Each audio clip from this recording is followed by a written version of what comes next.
Welcome to the Spaces virtual conference on the theme of net zero climate emergency. My name is Paul Inch, and I'm your chair for this webinar. Before commencing introduction of our speakers, I'd like to thank our 5 sponsors: Atkins, Faithful and Gould, IES, NPS Group, and Wilmot Dixon for their support. All the webinars over the next 2-week period are being recorded and will be loaded to the Spaces YouTube channel, and delegates and Spaces members will be able to send their link, which will be loaded to, at the end of the conference. The recordings are only available to delegates and Spaces members, so if you have any questions, please include them in the chat box and we will try to answer them towards the end. This afternoon's webinar is carbon net zero, where we are and why we need to do it. I'm particularly keen to be chair of this webinar. My day job currently, I'm working on 23 housing units to zero carbon and a school down in Essex, so it'd be really keen for me to see this, because zero carbon, as we all know, is not just about getting to that standard, but creating social and economic and environmental value. So our 3 speakers are from NPS, and as we start to introduce them, they will be covering today achieving carbon net zero and what NPS are doing with local authorities to help them. And there's a case study or 2 to help illustrate the achievements. So first off will be Alex, Operations Director at NPS. In addition to his responsibilities at Peterborough, Alex has spent the last 12 months as the Interim Head of Property at Cambridgeshire County Council, working closely with Energy Investment Unit and supporting the implementation of zero carbon projects. After Alex will be Paul Cockaday. Since joining NPS, Paul has been a key group-wide role promoting and developing and delivering NPS Group energy and carbon and climate change services. And lastly, we have Dorrian O'Neill sitting on placemaking and regeneration team. Dorrian is responsible for promoting and delivering architecture and design services for sustainable housing, in particular passive house and zero carbon schemes. So over to you, Alex. And as I said, any questions, please put them in the chat. Thank you. Thanks, Paul, for the introduction, and thank you everyone for being here this afternoon, on a hot afternoon, where we understand that the Portugal-Hungary game is probably going to take up some of your attention at the same time. So we'll try and compete with that as best we can. So our seminar this afternoon, our session this afternoon, Carbon Net Zero, where are we and what do we want to do? And in terms of a few short reflections before we sort of launch in properly, where are we? Well, perhaps we may not be quite where we thought we would be at this time. There are so many things that have come and have shaped and cajoled the agenda that we're working to. So perhaps we're not necessarily as far along the line as we thought we might be at this point. And what do we want to do, or what do we need to do? Well, hoping that the G7 conference that happened earlier in the week, the COP26 in Glasgow later in the year, will start to sharpen the attention back towards the agenda that we're really trying to drive for, which is to bring us to a net carbon zero position certainly in statute by 2050, but earlier if we can get it. So in reality, where are we? Well, a lot of our clients are local authorities, and as we work with a number of those across the public sector and responsible for public spaces more broadly, many of them came out very early on and said, yeah, we're happy to declare a climate emergency, and rightly so. But in terms of climate emergency, it's easier to say that than it is to follow up with a series of actions. So it's hard to keep to the agenda when we have a number of things that derail us. So many authorities declared the climate emergency. We looked at our net zero targets. We said we were going to achieve a 2030 goal, and so we had targets and aspirations. But as we move towards them, we're in a situation now, halfway through 2021, where we're looking at that agenda and thinking, well, actually, are we going to make that 2030 date? It's not actually that far off, particularly when we're looking not just at property, but at infrastructure, transport, highways. There's a whole raft of services that fall into this category, and the 2030 declaration covers everything. So realistically, we possibly might need to look at that again and say, how realistic is that to stick to that agenda?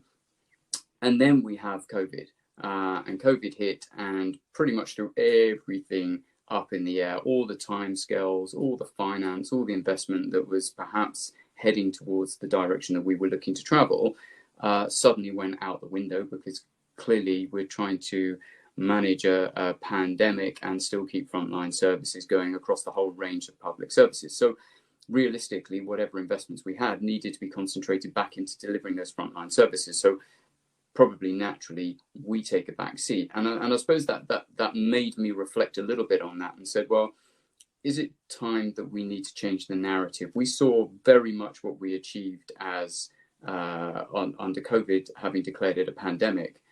And actually, if we flip the narrative and we use that language for the environment and for low carbon and for climate, might we galvanize that drive, that momentum to bring us forward, to allow people to come together as they did with COVID and come up with proper solutions, implement proper solutions, and try and drive for proper change? And that's certainly what's happened with COVID, and perhaps absolutely what needs to happen for to bring us to a carbon net zero position.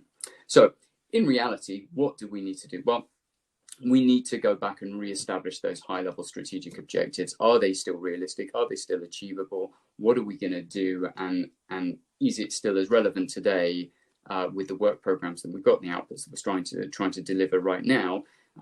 And do we just need to review those, refresh those, just make sure they're still fit for purpose? And if we do, we have an opportunity to do that.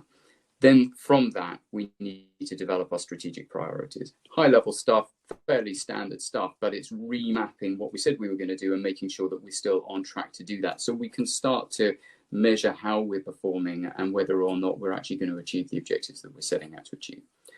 We then need to identify the funding again, and certainly through our public sector clients that I work with personally, we are very much reliant on this vertical financial model where money comes down from central government, comes up from taxpayers' money. But actually, perhaps now's the time to think a little differently.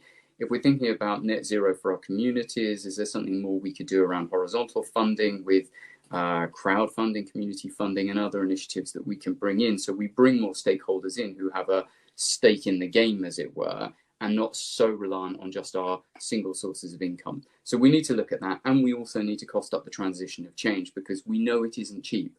We know it requires investment. So without sounding evangelical, albeit I'm hearing myself sounding quite evangelical this afternoon, we do need to look at those funding mechanisms and say, are they fit for purpose, or are we just going to end up delivering what we've already delivered in the way that we've already done it? So now is definitely the time for change.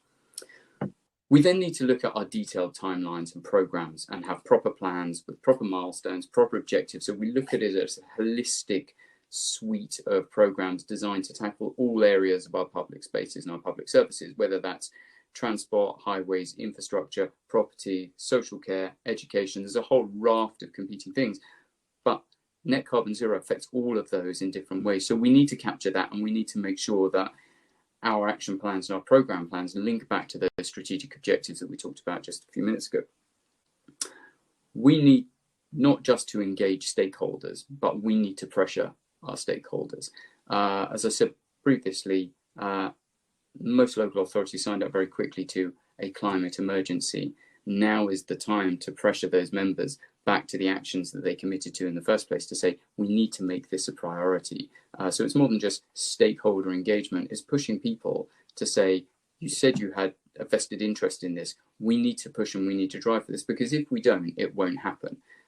And then we need to hit the go button, and that is about the implementation of those plans. It is about making sure that those plans run concurrently, that we're not just starting with one, seeing how it goes, and start to review the success of that 12, 24 months after it's happened to see whether it's successful.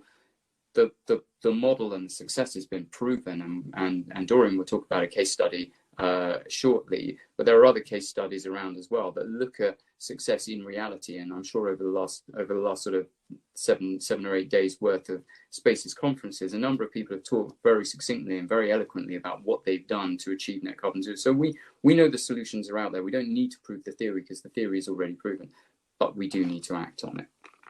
So how do we do that?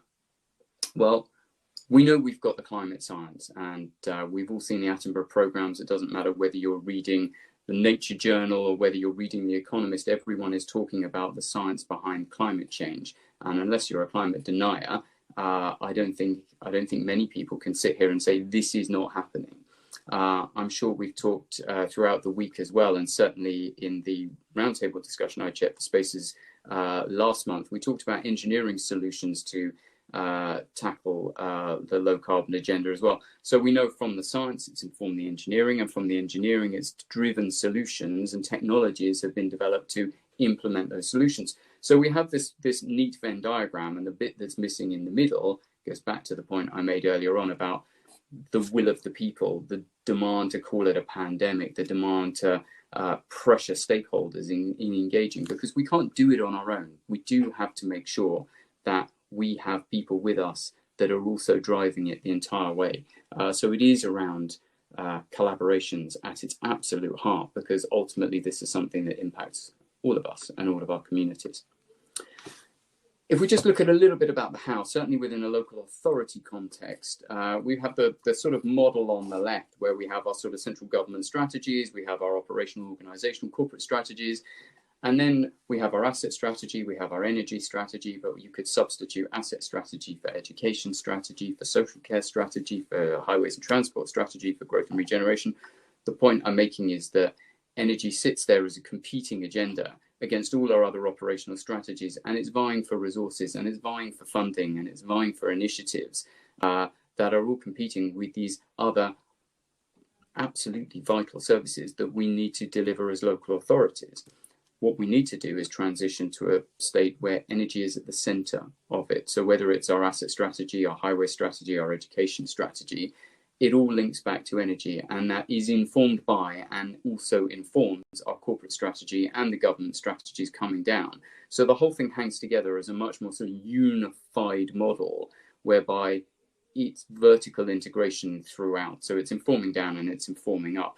But unless the energy position is right in the middle of it, energy is always going to sit there outside of someone else's directorate, trying to do stuff in property, trying to do stuff in schools, trying to do stuff in housing, trying to do stuff with social care, but it's never that holistic approach. So we need to change the script, and we need to move it much more into the centre where it can absolutely start to drive things forward.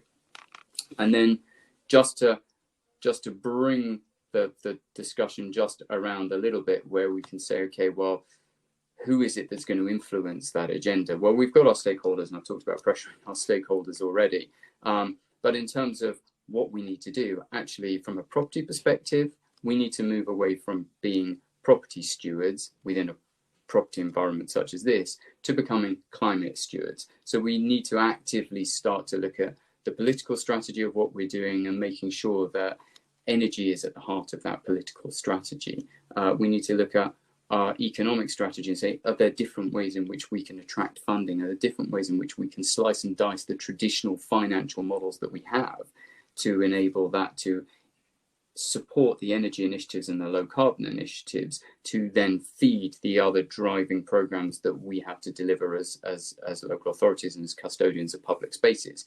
From a sociological perspective, really the big ticket item here is in reducing the carbon impact of our supply chain. And how readily can we do that? From a local authority perspective, we spend billions on contracting public services year after year. So collectively, our buying power is enormous. And with that enormity comes a great power to be able to yield, to be able to influence that supply chain to fit the agenda that we're trying to do. We also have to have our own house in order, though, because we can't mandate that our suppliers do something and we're doing something different. So we need to bring ourselves to the level that we want to be at the same time driving those efficiencies back through the supply chain.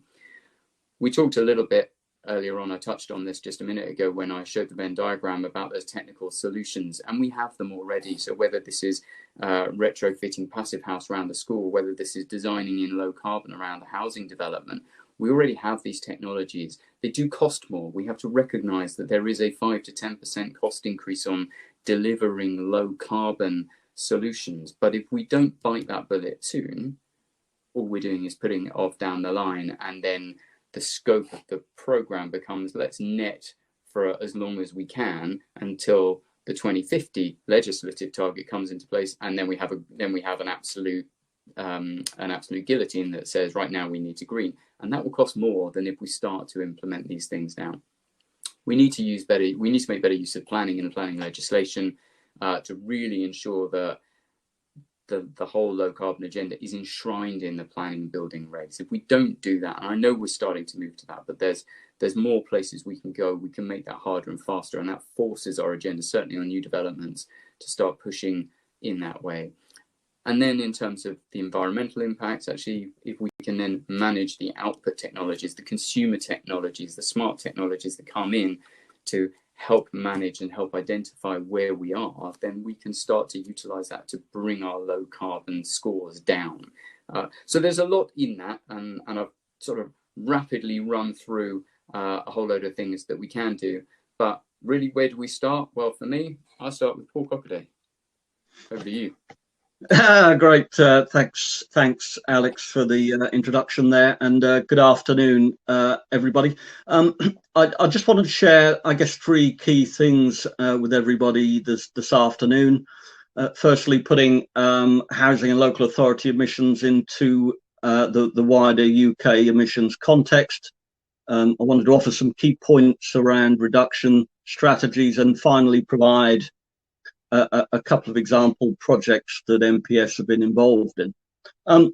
So in terms of the size of the animal, latest government data, and that's 2019, estimate total carbon emissions for the UK just over 351 million tonnes. Now, why is that important? It just so happens that from its 1990 baseline, we're about 45% lower than that baseline. So you could argue very positively that we're halfway there.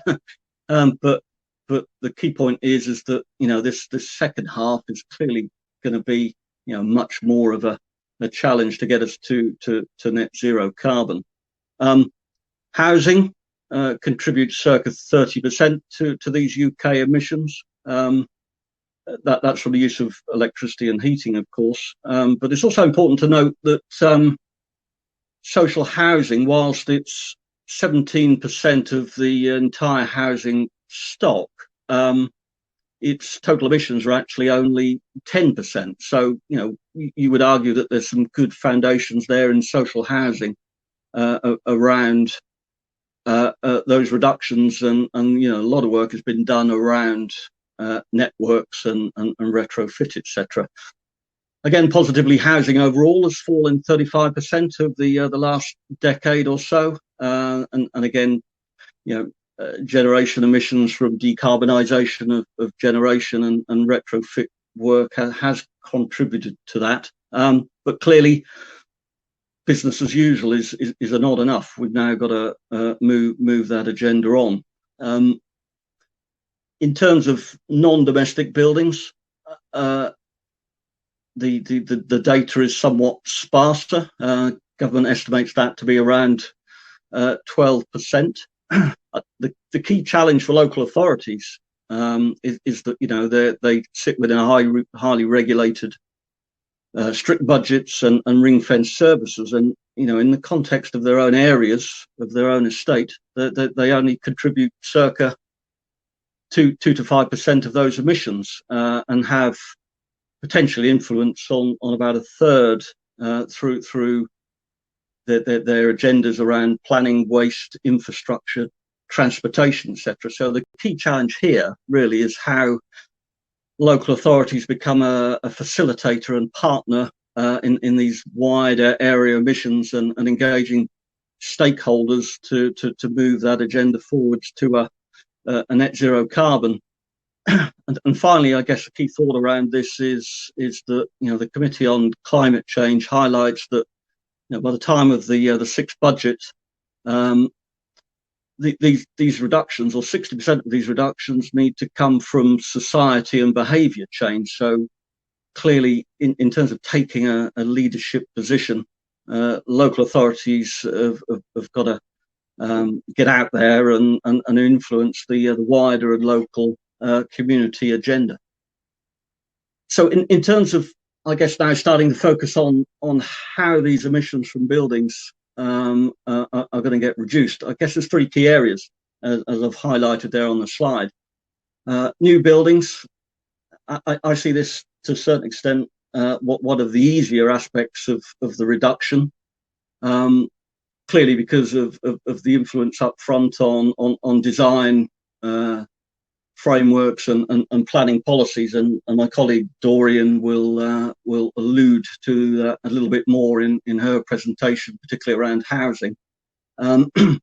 Deep retrofitting those existing buildings again, which is actually the bigger part of the challenge, and alongside that, understanding where we can implement zero or low carbon energy infrastructure to actually supply those buildings themselves. Next slide, please, Alex. So in terms of starting to think about how we do this, I see this as identifying the strategies around in two stages. Firstly, what particular sites do we actually want to focus on? And Alex has already mentioned, of course, that the energy strategy and carbon strategy should be a key focus as part of its asset strategy. Clearly, energy performance can inform an overall carbon and value risk in terms of whether you retain or dispose or redevelop an asset. Conversely, in choosing to remove an asset, of course, we need to understand the impact on overall energy and carbon performance of the portfolio from removing that asset. Energy performance here is also key as well, because particularly looking at, say, focusing on minimum energy efficiency standards. Of course, you may be aware that there is a current consultation around EPCs and EPC banding, so it may mean that, of course, that assets with a lower performance now may not be able to be disposed of in the future. You may also want to focus initially around your top 10 energy and carbon consuming assets and look at the opportunities there. And of course, there is also a significant link here between work that may have been ring-fenced around the capital maintenance programme and to think about how and what the impact on energy and carbon performance that work actually has. It's all about deploying the right carbon impact in the right place. You may also want to think about those opportunities for fossil fuel displacement. Because the key point here is that you may look at your top 10 energy consumers, but there may be little, I guess, fossil fuels in those, and ultimately they become net zero by default from the electricity supply grid. So it's also focusing on where you can actually displace fossil fuels via technology such as heat pumps or indeed heat networks, which I'll talk a little bit about in a second. The other key thing which Alex also mentioned was this key issue of funding.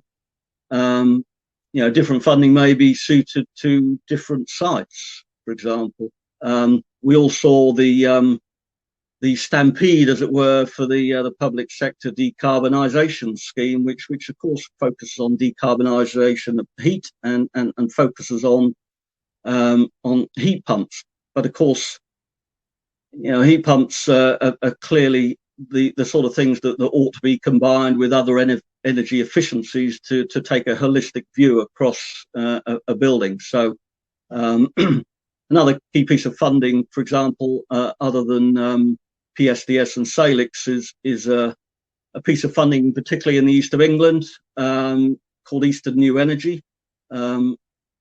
NPS is a delivery partner for Eastern New Energy, so there's a pot of money available for local authorities and public sector organisations and SMEs within the 3 LEP areas in the eastern region, so that might be an opportunity. So all of these things firstly really come into a prioritisation analysis to understand what sites we should be focusing on, and then beyond that we then start to need to focus on what technologies we need to develop the right solutions. So we need robust energy audits to a good standard, both looking at M&E and fabric. And BS 16247, which is a typical template we use for our energy audits, is a good starting point for that approach. Condition data, of course, is also key in this as well, in terms of supporting energy audit data and understanding the condition, the existing position of assets. Having identified those opportunities, we then need to develop business cases to understand the cost and benefits over the life cycle of the investment, or indeed the asset. Again, these identified opportunities through these audits and assessment processes need to be overlaid with a capital maintenance programme. So, arguably, the question is, should we replace the boiler, or should we look to decarbonise the building with a heat pump or other type of technologies? And the other opportunity, of course, as part of this process is to look at the potential opportunities of network and heat networks across a portfolio. And I know a number of local authorities, including Peterborough, are implementing heat networks across the portfolio. And I guess finally, once these opportunities are framed, how should it be deployed? Should we do that through existing frameworks such as ESPO or refit, etc., or some other procurement mechanism that needs to be understood? Next slide, please, Alex. So very briefly, looking at an example project, and I have 2 examples, in fact. This first example project that we've recently done with Peterborough City Council. Peterborough City Council, as Alex has mentioned, has got a 2030 target to become net zero. As part of a key part of its strategy around its assets and that net zero carbon strategy, they asked us to look at their top 10 consuming buildings, which in itself accounts for 23% of the authority's gross emissions. We undertook a number of desktop and site energy audits, which identified a whole range of technologies to identify circa 20% reduction across those buildings. And that little picture of a matrix you see on the right hand side there of the slide is just the schedule of buildings together, the type of technologies identified at each building, together with where work may very well be required for further investigation. Just as this process was coming to an end, PSDS appeared, and we secured on behalf of the authority some low carbon skills funding to extend the work to 4 other buildings. Ultimately, 2 of those buildings dropped off the list because of, as I said previously, strategic asset management issues and redevelopment potentially of those sites. The other thing which we built into also the work was how these particular opportunities integrated with Peterborough City Council's Integrated Renewables Infrastructure Project, PIRI for short. Just very briefly, PIRI is a Innovate-funded 2-year design programme. It's the largest integrated infrastructure project in the UK. bringing together electricity generation, renewable heat and transport mobility and storage under one single smart cities grid. Typically, this project is looking to achieve somewhere around 26 kilometres of cabling, 75 connections and 60 gigawatts of heat electricity generation, and reducing emissions to circa 80 to 90%, therefore reducing bills, carbon, fuel poverty, etc.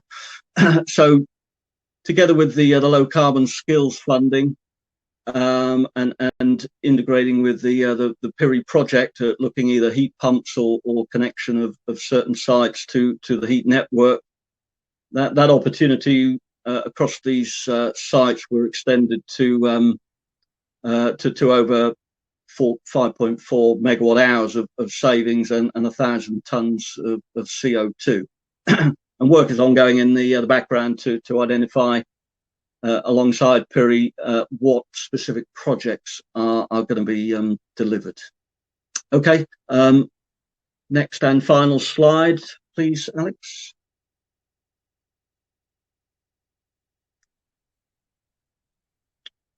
So the second project that we were involved in was on behalf of Norwich City Council, at City Hall, in fact. The council already had a capital budget secured for its life-expired gas boilers, and alongside that, again, PSDS happened just at the right time. So we supported the local authority to with some low carbon skills funding to identify some initial feasibility options for integration of air source heat pumps as part of the gas boiler replacement project to displace some of that gas. And we looked at a couple of options to displace gas in the order of circa 25 to 50%. So having done that feasibility work, we were then able to move those proposals into a full PSDS phase one application, and secured a significant lump of funding for the project. Clearly, alongside the proposals, there's some other challenges, particularly planning to overcome, given that the City Hall has listed building status. So you just can't, of course, plonk it visibly on the roof or in front of the building, or hang air condensing units off the building, etc. So there's some challenges in that respect. But as it stands, the detailed design and investigations are ongoing to understand exactly where that equipment is going to be placed as part of the overall solution, and making use of that funding. Okay, that's enough from me. Thank you. Over to Dorrian. Okay, thank you, Paul. Hi, everybody. Yeah, so I work with some of our clients to help them deliver passive house and net zero schemes. So I thought it would be good to chat about one of our clients and their experiences around that. So I've picked Norwich City Council because they've now delivered 3 passive house schemes, including Goldsmith Street, which you may have heard about. It won the Sterling Prize Award in 2019, and we've actually helped Norwich on all of these schemes, providing a mixture of development and design services. It's quite an exciting time actually to talk about council housing, because there's a handful of councils, including Norwich, who are delivering some of the best quality affordable housing in the country. And I think one of the reasons why it's such good quality is because they're super low energy. So things like passive house. So in terms of why did Norwich choose passive house, I think a big thing for them was around eliminating fuel poverty and meeting the council's zero carbon targets in 2030. And also in general, they just wanted to provide more housing themselves to reduce the temporary accommodation waiting list. And they felt that if they were building homes themselves, they might as well build to a very high standard like Passive House, and then they can avoid some of those expensive retrofits later down the line. And for Goldsmith Street, in terms of fuel poverty, it saves people a fortune. So I think that a 2-bedroomed house can cost as little as £150 a year to heat it. And of course, what that means is when your bills are so low, you've got more money for other things in life. So it helps to reduce general poverty, which was a really important driver for Norwich. And they also felt that residents love Passive House, so they tend to stay longer, and that creates a real sense of community. And Goldsmith Street in particular is a fantastic scheme, actually, where there's lots of outdoor areas and spaces, and you can see children playing and residents chatting. And I think that type of thing is really important as well post-COVID. So Passive House can be a bit more risky, and it is a little bit more expensive. So it was really important that Norwich build a strong business case and get internal buy-in. So Goldsmith Street cost around 5 to 10% more. In our experience, it can cost a little bit more than that. So we normally say between 8 and 20%, but this is Norwich's 3rd Passive House development. So obviously with experience, it will bring down the cost. But I think one of the arguments from Norwich is it's not just about how much it costs and money, it's also about value for money. So obviously fuel poverty is important and the social value, but also reducing voids, reducing maintenance costs, future-proofing assets, that type of thing. So it's really important that as part of the business case, Norwich were able to demonstrate the wider social, economic and environmental benefits. And their biggest fans actually of Passive House is residents. And they were key to getting the members on board. So Norwich have another 2 Passive House schemes. So they went and spoke to the residents and they got some feedback, and that really helped to sell Passive House. I think one lady said that she hadn't heated her house for 5 months during the winter. So those were really good stories to feed back into the council to persuade them.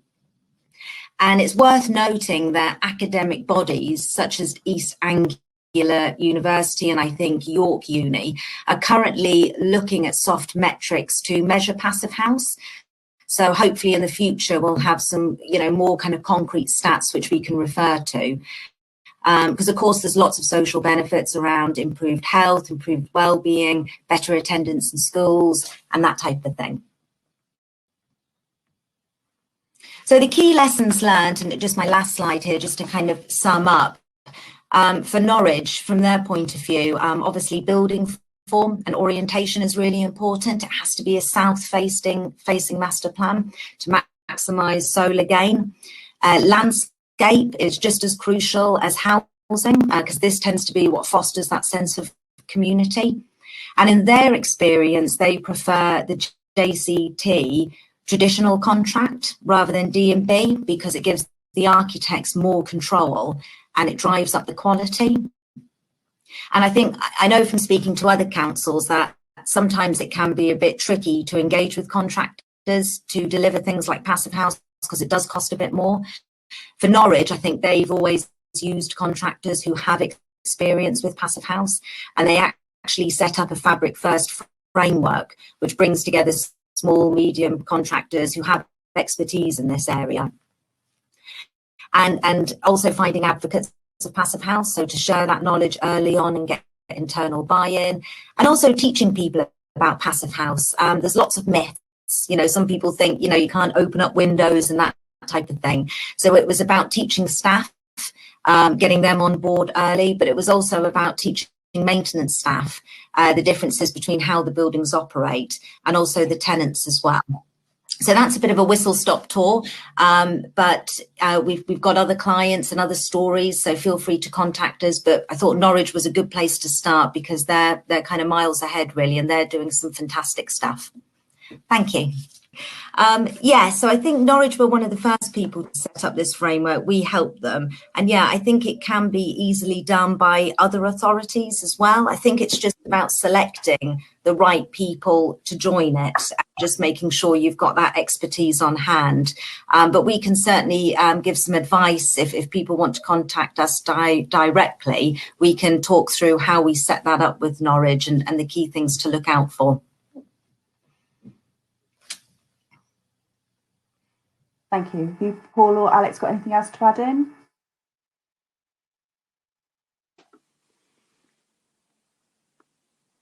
Okay. No. Okay. So Fiona's asked, the talks were really interesting, but it doesn't offer a tangible way forward for retrofitting the school estate. Yeah, I mean, we've had a couple of presentations. Oh, we had a presentation last week on schools, not so much on retrofit. But have you got anything to add to that? So we're working with clients at the moment to look at how we go around the school estate with retrofit low carbon solutions. It's not going to be it's not a cheap solution by any means, but certainly something to go forward with. So Dorrian, you've probably got some more first hand examples of that. Yeah, we're just doing the first retrofit actually for a primary school in the UK up in Scotland, and we've just started it actually. But yeah, it's quite an exciting one for us because it's going to be, you know, a complete facelift for the school. But yeah, because we've literally just started it, I don't have much to say at this point. But yeah, it's an exciting area. If I could just come in here as well, I guess in terms of retrofitting schools, where that scoping work, particularly in terms of energy and carbon, hasn't yet been identified, you know, arguably I would apply the same methodology as we did, for example, in Peterborough, is start to focus on, you know, those worst performing sites and assets. And once you start to identify those priorities, is to then look at more detail at through auditing processes around, you know, arguably what those opportunities look like on the ground. Thank you, Paul. Right, just having a couple of technical hitches. Alex has just popped out. Andrew Rowe asked an interesting question here, and probably will get answered over the next couple of webinars as well. Do you think the cost of passive house will come down over time as more people use it?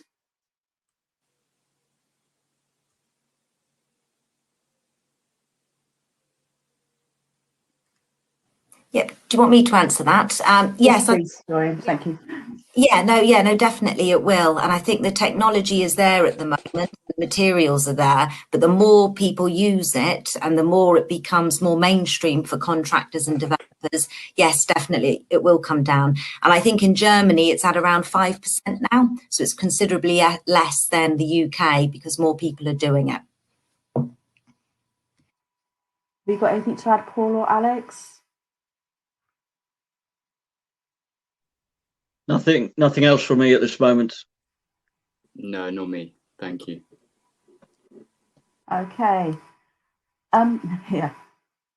Have you got any recommendations on how to overcome the hurdle of capital investment versus revenue costs? Our clients tend to keep the budget strictly separate and omit anything that could increase capital costs, regardless of impact on revenue. That's an old problem. I can jump in here. I just want to check that you can hear me. Yes, I can hear you. Yeah, good. Okay. So I think it is an age-old problem. It is something that we're going to just have to get our heads around and say that the investment required to make this jump, however we need to do it, and that is going to be a mix of capital and a mix of revenue, is going to be required. I think all the financial resources available to property that can be driven here need to come into play. So it can be that we divest some of our revenue funding into some low carbon solutions, because we're going to offset some of that maintenance revenue funding that we have against the annual maintenance cycle. Maybe not next year, maybe not this year or next year, but we are going to make that saving further down the line. So I think we are legitimate to be able to make a business case to say, if there is a sliding scale where we can spend a little bit of it or spend some of it now and reduce that revenue spend as time goes by, and match that with some capital spend, then we are probably going to be somewhere nearer the solution that we need to make. But if we just say we've got two pots of funding, we can't use revenue funding for capital schemes. We understand that because of the financial regulations. But we do need to be mindful of investing revenue funding into low carbon solutions, because if we don't do it, we're not going to be able to make the jump. It's probably really quite binary. If we don't invest, then we're not going to achieve the results. Thank you, Alex. Have you got anything else to add, Dorrian or Paul? I think the only thing I would say is entirely agree with Alex, what he's just said. I think the key thing here is, particularly when we look at low carbon and technologies and solutions and how they integrate into a strategy, is clearly we need to take a life cycle view, and I think there needs to be a change of mindset around moving from the here and now capital view to an overall whole life cost view. Thank you. I see you agree, Dorrian. Okay, Greg Keeling asks, are you experiencing the extra challenge of COVID impacting on local authorities' carbon work, as they are uncertain if they still need all their properties going forward as staff work at home with more hybrid working?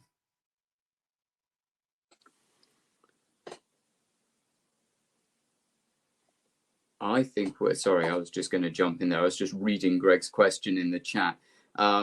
So I think the way forward with our assets are quite uncertain at the moment. I think a lot of local authorities are looking at their assets and saying that, trying to determine post-COVID what we need, what we don't need, what did we manage without, which will then lead us to a position of potential asset rationalisation, where we start to dispose of things that we no longer need to retain. Now, I suppose there are two parts to that. One is that all local authorities might be looking at that, but other commercial institutions, private sector organisations are also looking at their asset portfolio, which will bring potentially a lot of buildings to market. So there's a risk of flooding the market with office accommodation that's probably surplus to requirements, because people are finding more agile ways of working. So then we can look at those buildings and say, can we repurpose them for something? Can we I don't know, use planning regulations to reclassify them into housing opportunities or what have you? So I think there will be a number of assets that come to light that we might be able to repurpose. I think there will be a number of assets that come to light that we will seek to dispose of, authorities will seek to dispose of. But then we have another question which needs to be asked, which is, do we then have an ethical obligation to do something with those assets prior to disposal? Because those assets are still going to be buildings in the community that by 2050 still need to be carbon net zero. So or low carbon solutions. So do we have an ethical obligation as largely public sector bodies to be in a position to do some greening, so we're not just kicking that asset down the line into someone else's problem to invest in later down the line? That building still plays a key role in the community in which it serves. So I think we need to think very carefully, and I think we need to think very carefully and watch the market a little bit just to see what it is doing and how it is responding geographically to the whole process of asset rationalisation. Thank you, Alex. And Fiona has a technical question here. What heat source are you using for the retrofit of the school? Also, I know a lot of discussion at the moment is about heat pumps.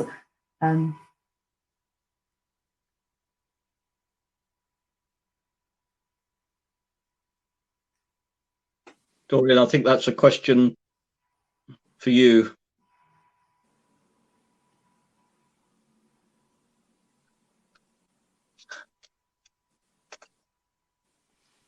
Right, I think we are struggling here. Sorry, Dorrian, we can't hear you.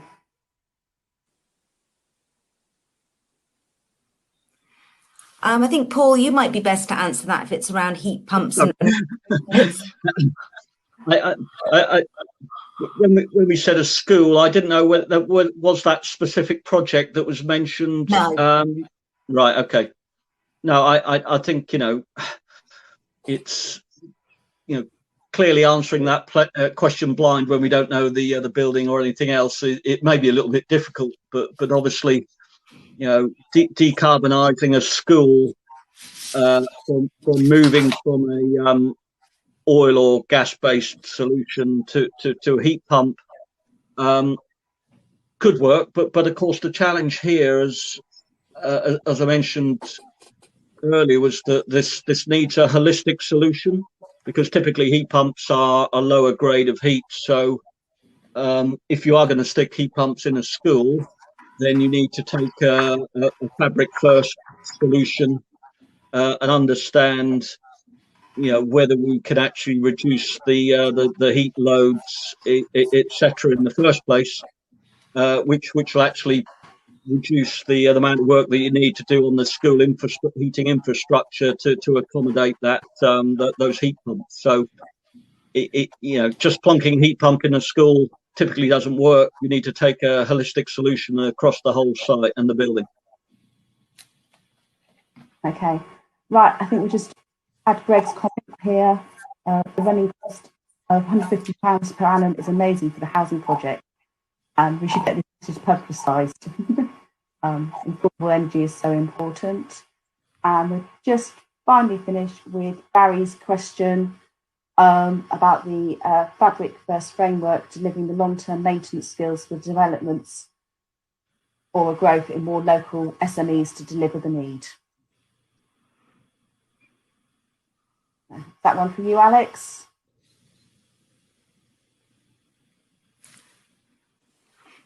Sorry, I didn't quite catch it. My sound is breaking up a little bit, Fiona. I didn't quite catch that.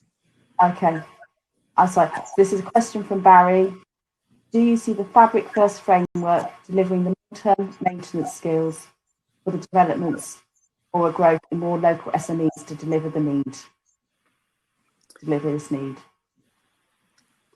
I think it is going to be through frameworks and through that supply chain process that we are going to deliver growth throughout. So I think we need to. I mentioned earlier in the presentation that, you know, across public sector, you know, we have billions of pounds worth of public sector buying every year. That purchase power is massive, and whether or not that's through SMEs, whether or not that's through larger organizations, I think geographically the skills and the knowledge differ. So therefore we have to bring that to one place and start to where we're low in skills, where there's a skills shortage. We may well need to bring in larger organizations mixed in with a more local supply chain to be able to spread that knowledge and be able to empower local supply chains to deliver some of these solutions going forward. So I don't think it's as easy as saying it's going to be just SMEs to deliver or just large organizations or growth. You know, the growth will determine the requirements, and hopefully the sort of upskilling will be something that's done at an industry level as well as an education level, which will bring those skills to market over time. So I'm not sure if that answers the question or not, but I think the answer is time will probably tell. Okay. Thank you very much, Alex. As we're coming up now to 5 o'clock, so we're going to close. I would like to thank you all for attending this webinar, and I'd like to take an opportunity to thank our presenters, Alex, Paul and Dorrian, as well as our sponsors, Atkins, Faithful and Gould, IES, the NPS Group and Wilmot Dixon for their support. Please could you take a few seconds and answer the feedback question on the screen. On a scale of 1 poor to 5 excellent, how would you rate this webinar? A reminder that all the webinars over the 2-week period are being recorded and will be loaded onto the Spaces YouTube channel. Delegates and Spaces members will be sent the links at the end of the conference. The recordings are only available to delegates and Spaces members. Thank you ever so much for your time. Bye-bye.